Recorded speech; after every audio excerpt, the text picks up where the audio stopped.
5 on your side at 4. Focused on you. Right now at 4, 3 people without a home for the holidays after an early morning fire in St. Charles. Good afternoon, I'm Brent Solomon. And I'm Kay Quinn. 2 of those people jumped out of a second-story window to escape the flames. 5 on your side's Diamond Palmer is live in Newtown with the very latest. Diamond? Well, Kay and Brent, the St. Charles City Fire Department says this home on Hempstead Street in Newtown is a total loss. They tell us that the homes on both sides of this home also have damage, including broken windows. Now, the St. Charles City Fire Department says around 1 a.m. one Wednesday morning, they responded to a fire on Hempstead Street. The fire department says a man and a woman in their mid-50s jumped out of the second-floor window to escape this fire. They were taken to the hospital where the man was treated for injuries to his head and smoke inhalation. Another man in his 20s was also in the home when the fire happened, but escaped without being hurt.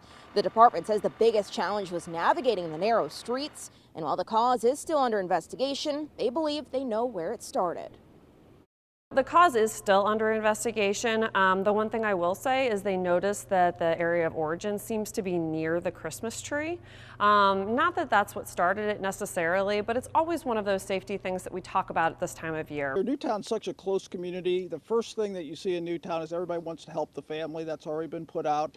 And, you know, they'll do whatever it needs, GoFundMe pages or help them in any way. The St. Charles City Fire Department says the cause of this fire is something that they are continuing to investigate, but they want to warn people at home to closely monitor real and artificial Christmas trees. Reporting live here in Newtown, St. Charles, Diamond Palmer, 5 on your side. All right, thank you, Diamond. For the very first time, we are hearing from St. Louis police after one of their vehicles crashed into a South City bar. Surveillance video from Monday morning shows a police SUV slamming into the front of Bar PM up South Broadway. During a police briefing this afternoon, the commander said they're reviewing body camera footage, and the driver admitted to being distracted while using the car radio. Right now, internal investigations into the crash or use of force are underway. No toxicology was performed because department policy requires reasonable suspicion of impairment, and the department says there was none. One of the bar co-owners was arrested and charged with multiple felonies, including assaulting an officer.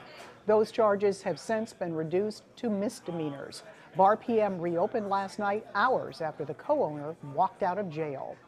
The I-Team's Christine Byers is digging much deeper into this story. Look for her reports tonight on 5 on your side at 5 and 6. Well, right now, St. Louis County police are looking for the person who killed a man outside of a North County supermarket. Just after 6 this morning, Country Clubs Hill police responding to a shooting in the parking lot of Molly's Supermarket on West Florissant Avenue. They found a man shot. He died on scene. Right now, police don't have any suspect info. If you know anything, contact police. You can remain anonymous by calling Crime Stoppers at 866-371-TIPS. The Missouri Supreme Court strikes down a law that bans sleeping on public land. Now the homeless community is no longer facing up to 15 days in jail and a fine. The judges said the law violated part of the Missouri Constitution that prohibits legislation from containing multiple unrelated subjects. The homelessness law was part of a broader bill that also banned COVID vaccine mandates for public workers. Because those two subjects are so different, the court ruled the entire law was invalid. A spokesperson for the St. Patrick Center said it's a step in the right direction. So we at St. Patrick Center are trying to do our part, and I think to sort of layer on this notion that homelessness is a crime and you could be fined for it.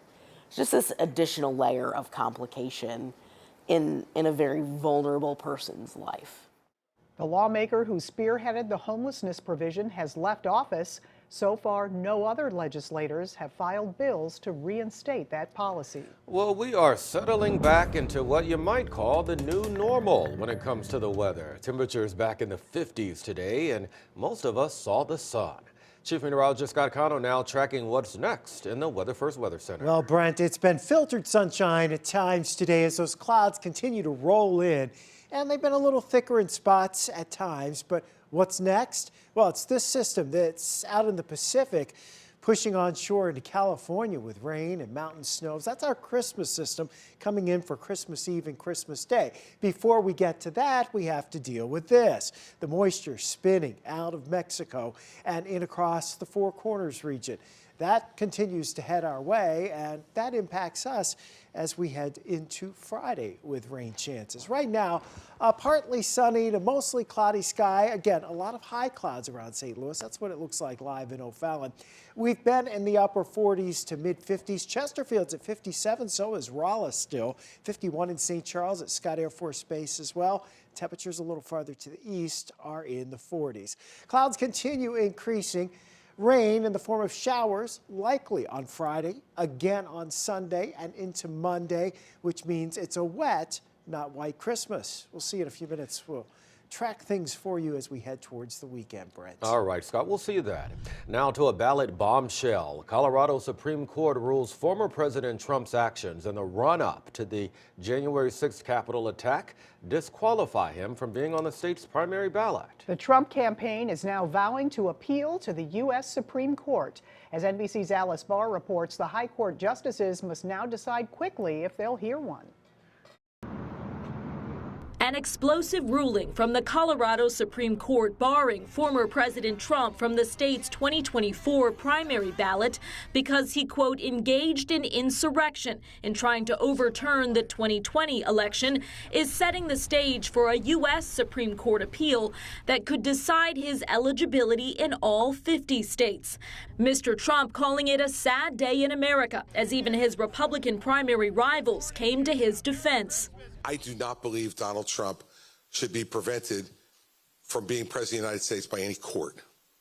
I think he should be prevented from being president of the United States by the voters of this country. I would pledge to withdraw from the Colorado GOP primary ballot unless Trump or every other candidate is also able to run. Noting they did not reach their conclusions lightly, the Colorado justices ruled 4-3 that Mr. Trump is disqualified from being president again because of his role leading up to the January 6th Capitol attack, citing the Constitution's 14th Amendment that says no one can serve as an officer of the United States who engaged in insurrection or rebellion against the U.S. Similar challenges in other states have proven unsuccessful. President Biden would not comment on the legal case. Now, whether the 14th Amendment applies, I'll let the court make that decision.